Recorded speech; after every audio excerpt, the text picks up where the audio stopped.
जब सृष्टि की शुरुआत भी नहीं हुई थी, जब समय ने चलना भी नहीं सीखा था, तब भी जो था और जो अंत तक रहेगा वही है महाकाल।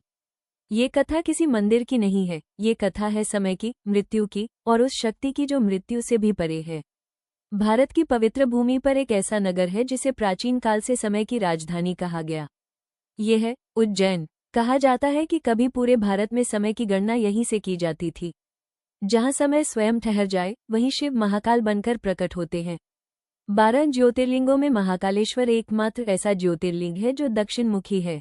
दक्षिण दिशा यमराज की दिशा मानी जाती है, पर यहाँ शिव ये संदेश देते हैं कि मृत्यु भी मेरे अधीन है।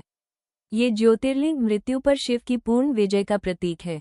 बहुत समय पहले उज्जैन पर दूषण नामक असुर का आतंक था।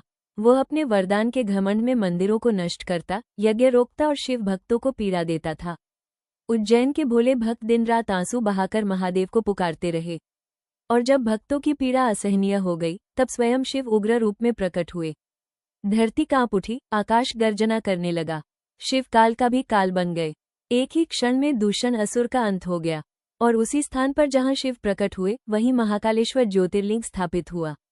शिव वहीं ठहर गए, अपने भक्तों की सदैव रक्षा करने के लिए। महाकालेश्वर में प्रतिदिन होती है भस्म आरती।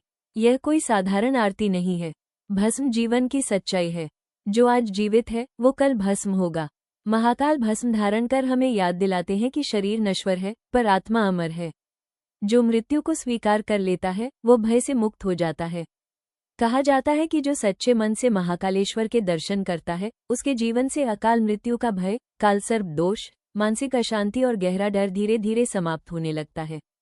क्योंकि महाकाल केवल देव नहीं है, वे पिता हैं, संरक्षक हैं।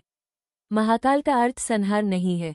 महाकाल का अर्थ है अज्ञान का अंत और आत्मा की मुक्ति। जो शिव को समझ गया वो मृत्यु से नहीं डरता, क्योंकि मृत्यु भी महाकाल की शरण में जाती है। जब जीवन बोझ लगे, जब समय प्रतिकूल लगे, जब भय चारों ओर से घेर ले, तो बस महाकाल का स्मरण कीजिए। जो महाकाल के चरणों में झुक गया उसके लिए समय भी रुक जाता है।